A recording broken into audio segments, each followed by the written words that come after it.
So I pick him up, and I bring him over there, and we're standing there waiting for the show to start, and all of a sudden the door swings open, and a guy runs through with a gun, and about 5 feet behind him is a police officer, and he chases him out the back door. Now, I've never been closer to a gun in my life, whereas these people, I feel like, they've been through this drill before. Okay? They all hit the deck. Yeah. And some of them went in a closet. Didn't you watch Pulp Fiction? No. Okay. So my heart was pounding. So I went over to the closet and I tried to turn the knob and try to pull it open. All I hear is, "We're in here. Stay the bleep out." So I just laid on the floor with a bunch of other people. And then my heart was pounding. And then the cop came back in and said, whatever he said, everything's fine. And I just assumed we were going to go home. Yeah. Like, if that was my bar, we're going home. Shutting the door down, and we're going to just forget about this. The show goes on in Boston. The guy comes up and says, "You ready?" I'm like, "Am I ready?" So I said, "Give me a couple minutes." So I took a leak, came back. I went on, and my opening joke is, "I'm half Italian, half Irish. I eat good meals, shit-faced." Okay. I get to half Italian, and I hear, "We're black, you mother bleeper." That was his heckle of me. I'd never been heckled. So that joke bombs. My heart is now pounding more than when the gun came in, because I'm like, I can't bomb on the second joke, or I'm going to, like we said, once you lose them, you're done. Yep. So I tried to do a second joke. It went flat, and then I probably got out about 5 minutes. Brought him on. He walked on stage, and they were laughing like he was killing in my wake. Absolutely killing. So now leaving with the money is a problem, because I'm embarrassed and they're all looking at me, and I had to walk that walk of shame out the door and then walk to my car. And luckily it was a coworker from the bank that I worked at who walked with me. She came to the show. But yeah, that was a horrible experience. It was good your coworker get to see your work. Excellent. I love these stories when the high top of the notch comedians here. you and Paul over there bomb. Oh yeah. Oh, everybody bombs. Our buddies bomb. We watch it. Yeah. There's nothing funnier I gotta say, not that much funny. Not that funny if it's my gig. But nothing comedians enjoy more than watching other comedians bomb. Especially if you like them. The more I'd say the more you like them, unless you really hate them. And then that's pretty fun too. Oh yeah, a lot of times guys will be on and you'll just be like, "I've heard all this," but when he starts to eat it, you sit down with the crowd. You're like, this is good. This is good theater. We got to get back to soccer, but I saw Aldel Benny once clear the room at the Vault in Boston, and I'll tell that story sometime in the future. But it was fascinating to watch. I mean, he walked everybody in the room, and that's my teaser for the next one. So. We're going to talk about soccer. I know that's a crazy thing to be talking about on a soccer podcast, but I just want to go back because here's a soccer story that we missed. I think we had it on the list for a previous show. We just didn't get to it. In girls soccer, Division 5, Sutton defeated Palmer in the state final 3-2. And we talked about Sutton because Sutton was the team that there was a protest lodged against them after they beat Georgetown. Because they had a couple of players who were eighth graders who got a waiver. The waiver was supposedly just so that they could field a team, and the girls got significant playing time. So there was a complaint made, and the ruling was that they couldn't use the eighth graders in future games. And so Sutton wound up winning the Division 5 title. Anyway, they defeated Palmer, and Palmer had defeated Carver. Carver had and they made a big deal of this when they talked about him, a 6'3" boy on their team, a junior boy, fourth-year player. More important, a junior in his fourth year. Apparently, small school. So he played when he was in eighth grade. Oh, okay. And Kevin Ginnity is his name, and good player, all-star the previous year when he played for the boys. And the boys, the previous year, they went 8-3-1, and then the next year they only got 7 players interested in playing. So they win the South Shore title. The next year they come back. They can't even field a team. He's looking for a place to play. He likes to play soccer. He winds up on the girls' team. It's within the rules. How is it within the rules? It's called girls' soccer. Because it's soccer. It's Title IX. The spirit of Title IX is to give equal opportunity to all. which means that if there's not a boys' team to play soccer in, you're allowed to play for the girls. So only if not. You can't just choose to play. Sometimes girls wind up on the football team for the same reason, because there's no option. Softball is considered, softball and baseball is considered an option. So a softball player can't necessarily play baseball and vice versa. But you'll find boys occasionally play field hockey. When you said softball, why did you hold your hands out like you were holding a pair of breasts? I don't know. I think I was holding them in front of me because I was to help me with my thought, but I wasn't doing breasts. I think that was kind of that imagery was yours. So I have a question. So if I'm playing in basketball and I find out that the other team has a 7-foot player, I'm concerned. But why? I don't understand why they mention the height in soccer. I'm not afraid of a height. I'm afraid of speed and weight, maybe, but not height. Well, he was big, and apparently he had a pretty impressive kick. He could mention that. He kicked the ball. A cannon shot. I agree with you. I think the size thing is probably because it kind of stands out that he's that big. But we've all seen. I was a 6'1" guy, high school kid that wouldn't impress anybody and didn't. But I think probably this kid is 6'3". He probably just stands head and shoulders over most of the. I understand his decision. I thought when I read it, and I read it quick, that he was a senior, and he's like, I'm not going to have my senior year be wrecked. I'm going to play soccer. Now that I know he's a junior, for me, if it was my kid, I'd say just wait till your senior year, play back on the boys' team. It's a big leap to jump into that division. Something. I think if you're talking about having a place to play, I think it makes sense. I don't think there's anything wrong with it. So many options. You're playing club, you can play indoor, you can play futsal. That might be. I mean, I don't know what the kids' options were. I don't know what the other things were that were available to him, but he probably, if you're talking about, when you're talking about high school, you're talking about playing with your friends. He probably had friends that were female from the high school, and so he's playing with his friends. The only issue to me is when it gets into the competition issue. And, is it fair for other people? Well, he was a really good player. I think that was a bigger issue than his gender. Right. So they did go far, too. And just like the team that used the 8th graders ended up winning the whole thing. Right.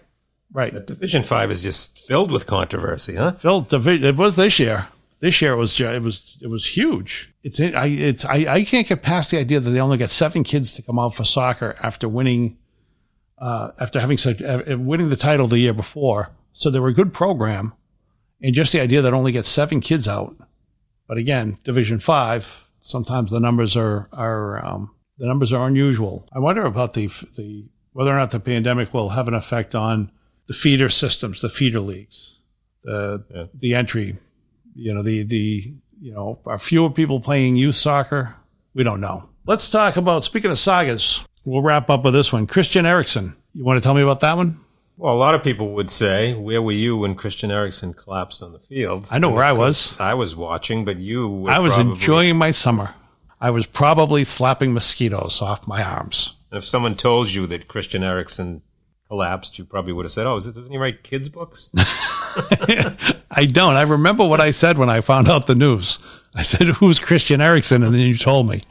Yes. It was pretty traumatic to watch, even on TV. I can imagine if you were live or were related to him, like his family and his kids. So I guess a lot of people just figured that was it. His career was over, but he still wants to play. He had a heart attack on the field? Yeah, I think the guy came out and said he was actually, what is the term, clinically dead, I think. Well, I'm a sound engineer. I'm not a medical professional, but you know a lot of facts. Yeah, clinically dead. He could have been in V-fib. Could have been flatlining right out there. Flatlining. Oh, look at you with the flatlining. Yeah. Good paramedics save him. He did. He pulled him back. We just had this conversation, Dale and I, about somebody else, and Dale doesn't know anything about this. All he knows is what he sees on doctor shows on television. He's as liable to. He's as liable to guess a rare disease that he just made up off the top of his head than actually give you correct advice. Well, I can tell you, in 1997, myself and another person that I work with in my other profession delivered a baby, and we were on Channel 5 News. You delivered a baby? Yeah, so watch what you're talking. It must be a lot easier to deliver a baby than you think. Yeah, pretty much. You caught the baby? What's that? You caught the baby? Yeah, we got there. No, it was like 2 in the morning. Who caught it? The officer, the officer that I was Dale, with. Dale was a cop. Yeah, Dale the was officer a cop. that I was with was a paramedic. Okay, so he I or was she, rooting him on. Was it he? It was he. It was a he. Yeah. Yeah, catching a baby's got to be, I think, for that has She to be lived one in of the lower coolest end things district the in world. town. She was like about 24, and it was like her 6th kid, so she knew what she was doing more than we did. Okay, That's a veteran. All right. So anyway, so you asked about heart attacks. He delivered a baby. He's therefore. I stand corrected. He's practically got his medical degree. So Christian Eriksen had a heart attack on the field. He was nearly dead, or he died. Yeah. He came back. Golf, where if you have this heart attack, paramedic has to run like 4 miles to where you are. Fortunately, it was a soccer game where he could just run out to the field and pull him back. But he still wants to play. Well, did they use a defibrillator or not? I don't know. You don't even know that? I don't know. I couldn't watch. They didn't go with the paddles and go paddle him? Yeah, probably. All right. But he came back. I mean, with a wife and kids, I think everyone just figured he was going to mail it in. And you couldn't play. No, I don't mean die. I mean not play anymore. But yeah, that's funny too. So anyways, he wants to play. All right. So Christian Eriksen, which league is this? So this was for his country.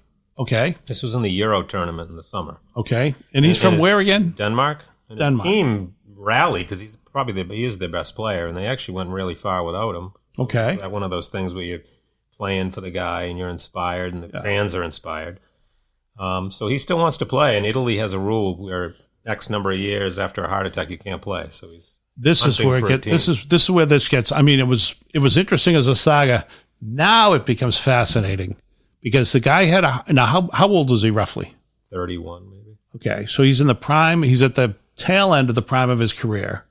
This heart attack obviously is a fluke, but maybe a fluke. Well, 31-year-old strong, good athletes who are 31 years old generally don't have heart attacks. Right, but I think they did find the reason why. It was right, the condition you have where you have a heart attack because you've got a defect in your heart, and they usually don't find it till the autopsy. And one of the things they tell you when you have this condition is don't play competitive sports at a Division I. Yeah, play baseball. Yeah, play an easy sport like baseball. Yes, don't run. Don't run, they say. Reggie Lewis in Boston. Oh, yeah. Plenty of other college athletes over the years. And I don't think it's the same. I don't think it's necessarily the same condition, but they're all kind of linked, which is to genetic issues that kind of follow them around. But they tell you not to play, which is probably why Italy has the rule that says if you have a heart attack, you can't play, probably to keep people from doing harm to themselves. Also, I think because a lot of the games in Italy are fixed. All right. So it'd be interesting. Like, I don't see him ever coming, say, to MLS. Right. It'll be interesting to see where he goes because every country's got their own set of rules. It's so fascinating. If he did end up somehow out here, that'd be great. No, it wouldn't be. I would love to have him on. It'd be incredibly dangerous. And I know the Well, it's going to be dangerous wherever he goes, so might as well do it here. Right. And there have been advances in medicine related to this condition. I'm not a medical person, but I know that. I think David Andrews from the Patriots might have had something similar to this. Yeah. So, I guess it's an interesting story to see when somebody, professional athletes are so competitive. This is probably the reason that this is why you have to have medical people. This is why you have to have medical people, and the medical people have to be on the side of the athlete and not necessarily on the side of the team, because they have to say no where the athlete's not going to say no. The athlete's going to say, oh, it's a little pain, I can work through the pain. And the medical professional is going to say, no. It's a huge contrast when you look at different types of players. Like Eriksen has a heart attack, shrugs it off and says, I'm going to go play. Yep. And then you have an ex-player like Jim who has a podcast and he's like an hour away and he just can't get himself over to the podcast. Well, I think Jim is like Eriksen, and that Jim has, heart issues, but whereas with Eriksen it was a heart attack, with Jim it's the guy's got no heart. Just like you've been saying to me privately over and over after every podcast that Jim misses, Jim's just got no heart. Anybody who listens to this podcast who doesn't know Jim and tuned in for the idea of hearing stuff about soccer, it's probably pretty disappointed right now. I wanted to go out back with James and shoot some PKs on him just to see the difference. You think You think there'd be a big difference in that? I do. All right. We have anything else to cover? Anything else you want to talk about? That's it. We hope Jim feels better. Of course, we're all just teasing him. We're all just teasing.